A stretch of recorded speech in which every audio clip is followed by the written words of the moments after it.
ये वचन सिर्फ मसीह बहन भाइयों के लिए है, किसी अन्य लोगों के लिए नहीं है। कृपया मसीह बहन भाई लोग देखें, और यदि किसी के जीवन में इस वचन से ठेस पहुंचती, कृपया उसे न देखें।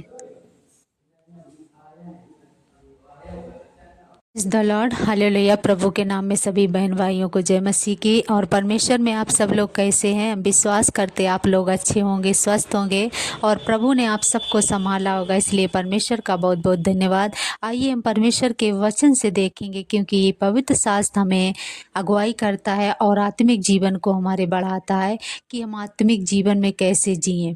इसी के विषय में परमेश्वर हमें क्या सिखाता है, आज हम देखते हैं। क्या मसीह लोगों को दीपावली मनाना चाहिए या नहीं? बाइबल हमें क्या बताती है?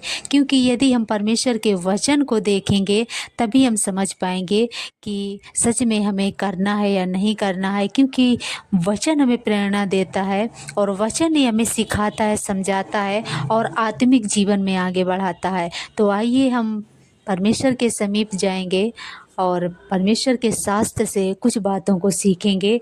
तो हम पहले निकालेंगे रोमियो की पत्री और उसका 12 अध्याय का और 2 वचन देखेंगे। वचन में लिखा है, इस संसार के सदृश ना बनो, परंतु तुम्हारे मन के नए हो जाने से तुम्हारा चाल चलन भी बदलता जाए, जिससे तुम परमेश्वर की भली भांति और सिद्ध इच्छा अनुभव से मालूम करते रहे।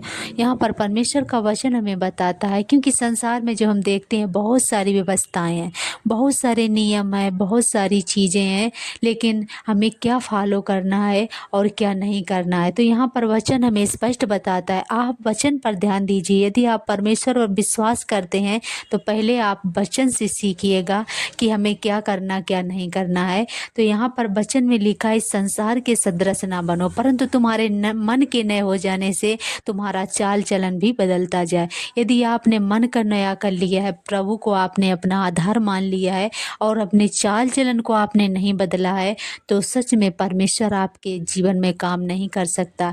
यदि आपने अपने चाल चलन को, मन के साथ साथ अपने व्यवहार को, अपने चाल चलन को भी बदला है, तो परमेश्वर आपको जरूर आशीष देंगे।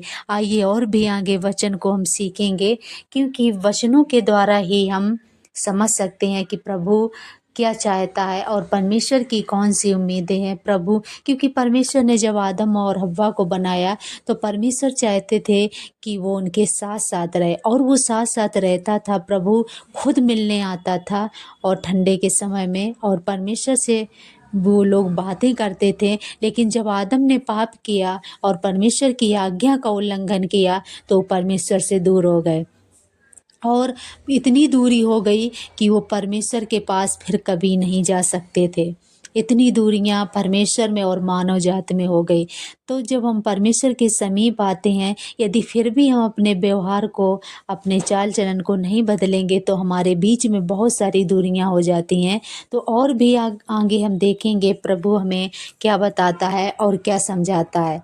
तो आइए हम निकालेंगे यूहन्ना 8 का 12 में लिखा है, यीशु ने फिर लोगों से कहा, जगत की ज्योति मैं हूँ, जो मेरे पीछे हो लेगा वो अंधकार में ना चलेगा परंतु जीवन की ज्योति पाएगा। यहाँ पर जब हम देखते हैं तो परमेश्वर का वचन यहाँ पर प्रभु ने स्पष्ट शब्दों में कहा है कि जो मेरे पीछे हो लेगा वो अंधकार में नहीं चलेगा परंतु जीवन की ज्योति पाएगा। सच में आप एक दिन की ज्योति चाहते हैं या हमेशा की ज्योति चाहते हैं? आप हमें कमेंट में ज़रूर बताएं कि सच में एक दिन की ज्योति अच्छी है या हमेशा की। लेकिन यहाँ पर प्रभु का वचन कहता है कि जो यीशु के पीछे हो लेगा वो अंधकार में नहीं चलेगा परंतु जीवन की ज्योति पाएगा। सच में जो अंधकार में है वही तो रोशनी, दिया जलाकर रोशनी प्रकट करते हैं, लेकिन आपको तो प्रभु ने चुन लिया है। आप तो हमेशा जीवन की ज्योति में हैं और आप ज्योति में चलते हैं, क्योंकि आपकी ज्योति की संतान है। क्योंकि परमेश्वर ने कहा है कि यीशु ने फिर लोगों से कहा, जगत की ज्योति मैं हूँ, जो मेरे पीछे हो लेगा वो अंधकार में ना चलेगा परंतु जीवन की ज्योति पाएगा। कितने लोग इस वचन पर विश्वास करते हैं? आप हमें ज़रूर कमेंट में लिखें, क्योंकि यहाँ पर प्रभु कहता है जो मेरे पीछे हो लेगा वो अंधकार में नहीं चलेगा। जब आप अंधकार में नहीं हैं और परमेश्वर की ज्योति आपके जीवन में है, आप प्रकाशमान हैं, तो हमें ज्योति जलाने की कोई भी ज़रूरत नहीं है। तो यहाँ पर परमेश्वर कहता है कि जो मेरे पीछे हो लेगा वो अंधकार में ना चलेगा परंतु जीवन की ज्योति पाएगा। तो आप अंधकार में नहीं हैं परंतु जीवन की ज्योति में है, क्योंकि उजेले को उसकी ज़रूरत होती है जिसके यहाँ अंधेला होता है, लेकिन आपके जीवन में तो पहले से ही प्रकाश है, क्योंकि आप परमेश्वर की ज्योति में चल रहे हैं, आप अंधकार में नहीं चल रहे। इसलिए परमेश्वर में यदि आप हैं तो आप परमेश्वर के पीछे चल रहे हैं तो आप के जीवन में कोई भी अंधकार नहीं। जब अंधकार नहीं तो हमें ज्योति की भी ज़रूरत नहीं है, क्योंकि ये पल भरे के लिए ज्योति है, लेकिन परमेश्वर की जो ज्योति है वो अनंत काल तक स्थिर रहेगी। और भी हम वचन निकाल कर देखेंगे कि और भी परमेश्वर वचनों के द्वारा क्या बात करते हैं। हम यूहन्ना 15:7 वचन से देखेंगे कि परमेश्वर का वचन क्या कहता है। प्रभु का वचन कहता है, यदि तुम मुझ में बने रहो और मेरा वचन तुम में बना रहे तो जो चाहो मांगो और वह तुम्हारे लिए हो जाएगा। मेरे पिता की महिमा इसी से होती है कि तुम बहुत सा फल लाओ, तभी तुम मेरे चेले ठहरोगे। जैसा पिता ने मुझसे प्रेम रखा वैसे ही मैंने तुमसे प्रेम रखा है, मेरे प्रेम में बने रहो। यदि तुम मेरी आज्ञाओं को मानोगे तो मेरे प्रेम में बने रहोगे, जैसा कि मैंने अपने पिता की आज्ञाओं को माना और उसके प्रेम में बना रहता हूँ। मैंने ये बातें तुमसे इसलिए कहीं कि मेरा आनंद तुम में बना रहे और तुम्हारा आनंद पूरा हो जाए। मेरी आज्ञा यह है कि जैसा मैंने तुमसे प्रेम रखा वैसे ही तुम भी एक दूसरे से प्रेम रखो। इससे बड़ा प्रेम किसी का नहीं कि कोई अपने मित्रों के लिए अपना प्राण दे। यहाँ पर सच में वचन में प्रभु ने हमें सिर्फ ये बताया है कि तुम जैसे मैंने तुमसे प्रेम रखा और तुम्हारे लिए अपने प्राणों को भी दे दिया और उसकी भी कोई कीमत नहीं समझी, कोई भी अहमियत नहीं समझी और तुम्हारे लिए हमने अपने प्राणों को दे दिया। ऐसे परमेश्वर कहता है तुम भी एक दूसरे से प्रेम करो ताकि तुम प्रेम में बने रहो। ये और परमेश्वर कहता है कि मेरी आज्ञाओं को मानो तो मेरे प्रेम में बने रहोगे। यदि आप परमेश्वर की आज्ञा को मानेंगे तो परमेश्वर के प्रेम में आप बने रहेंगे और परमेश्वर की हर एक आशीषों को पाएंगे। यदि आप परमेश्वर के प्रेम में नहीं रह पाएंगे तो परमेश्वर भी आपको छोड़ देगा। जैसे आदम को प्रभु ने छोड़ दिया ऐसे परमेश्वर भी छोड़ देता है। लेकिन यदि आप परमेश्वर के प्रेम में बने रहेंगे तो वचन में लिखा है कि मैंने ये बातें, यदि तुम मेरी आज्ञाओं को मानोगे तो मेरे प्रेम में बने रहोगे, जैसा कि मैंने अपने पिता की आज्ञाओं को माना और उसके प्रेम में बना रहता हूँ। परमेश्वर ने जैसे यीशु मसीह ने अपने पिता की आज्ञाओं को माना है, ऐसे हम भी अपने पिता के स्वर्गीय पिता की आज्ञाओं को मानेंगे, क्योंकि परमेश्वर ने कहा इस जगत की ज्योति मैं हूँ, जो मेरे पीछे हो लेगा वो अंधकार में नहीं परंतु जीवन की ज्योति पाएगा। यदि आपको और हमको उस परमेश्वर की उस जगत की ज्योति हमें मिल गई तो हमें संसार की ज्योति की ज़रूरत नहीं है, क्योंकि संसार की ज्योति क्षण भरे के लिए है लेकिन परमेश्वर की ज्योति अनंत काल तक के लिए है।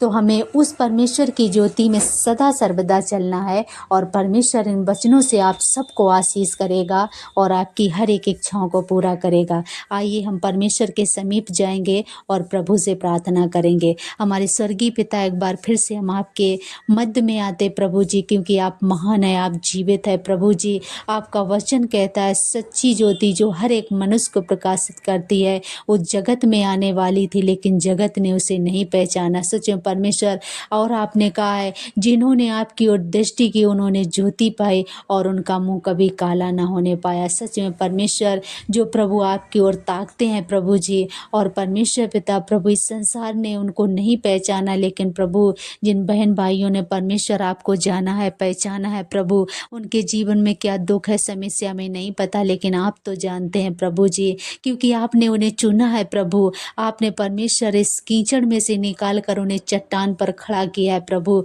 जितने आपके बेटी बेटा समस्या में है, दुख में है प्रभु जी, और परमेश्वर हम दुआ करते प्रभु उनके हर एक दुख दर्द दूर होने पाए प्रभु जी। निरंतर परमेश्वर आपकी आशीष से उनके जीवन में आने पाए प्रभु। आप मदद करें प्रभु प्रभु जी उनके घराने पर प्रभु आपकी करुणा बनी रहे प्यारे प्रभु। वो प्रेम परमेश्वर, वो आनंद प्रभु उनके जीवन में बहुत ऐसे आए प्रभु। आप मदद कर, सहायता कर, जो बीमारी में है प्रभु आप उन्हें छू लीजिए प्रभु जी, और हर एक दुखों से आप प्रभु उन्हें दूर कीजिए परमेश्वर। आप उन्हें संभालिए प्रभु, अपनी शक्ति अपनी सामर्थ दीजिए प्रभु जी, और परमेश्वर जिससे वो भले चंगे होने पाए प्रभु, आपका सामर्थ पाए प्यारे प्रभु। आप अनुग्रह कीजिए, दया कीजिए प्रभु जी। हम प्रार्थना करते प्रभु, बहुत सारे भाई बहनें कर्जे में हैं प्रभु जी, हम दुआ करते परमेश्वर आपकी ज्योति को उन्होंने जाना है प्रभु जी, ऐसी ज्योति की संतान की नाई प्रभु चमकने पाए प्रभु जी, हर एक बंधन से कर्जे से वो छुटकारा पाए प्रभु। आप मदद कीजिए, सहायता कीजिए प्यारे परमेश्वर पिता। उनके प्रभु जी जो भी काम धंधा बिजनेस व्यापार है प्रभु नहीं चल रहा है प्रभु, हम प्रार्थना करते परमेश्वर हर एक कामों में प्रभु जी, हर एक व्यापार में प्रभु आप 100 गुना आशीष कीजिए प्यारे प्रभु। जिस काम में हाथ लगाइए यहोवा परमेश्वर आप उन्हें सफल करे प्रभु, आप उन्हें आशीष दे प्यारे प्रभु जी, जिससे परमेश्वर उनका हर एक काम प्रभु 100 गुना बढ़ने पाए प्रभु, और वो आशीष पाने पाए प्रभु। आप मदद कीजिए, सहायता कीजिए प्यारे प्रभु जी। जिनके घर में परमेश्वर बहुत सारी आर्थिक समस्याएं तंगी है प्रभु, हम प्रार्थना करते परमेश्वर आपके नाम में हर एक प्रभु दुख, हर एक समस्या प्रभु, हर एक पारिवारिक समस्या उनके जीवन से दूर होने पाए प्रभु जी, और घर में प्रेम के साथ आनंद के साथ रहने के लिए आप मदद सहायता कीजिए प्रभु, क्योंकि आप महान सामर्थी राजा है प्रभु जी। वचन में जब हमने देखा था प्यारे परमेश्वर आप जगत की ज्योति है प्रभु, जो आपके पीछे हो लेगा वो अंधकार में नहीं परंतु जीवन की ज्योति पाएगा। उनके जीवन में परमेश्वर आपकी ज्योति चमके प्रभु जी, जिससे परमेश्वर पिता बहुत से लोग प्रभु उनकी ज्योति को समझकर आपके पास आए, आपके नाम की महिमा करें। इन सारी बातों को परमेश्वर और प्रभु आज के वचन को प्रभु हर एक बहन भाई को आपके पवित्र हाथों में सौंपते हुए प्रार्थना प्रभु यीशु मसीह आपके मधुर मीठे नाम से मानती हूँ, आमीन। वचन सुनने के लिए धन्यवाद। जब भी इस वचन को सुनते हैं तो कमेंट जरूर करें, सच में कौन सी ज्योति अच्छी है या परमेश्वर की ज्योति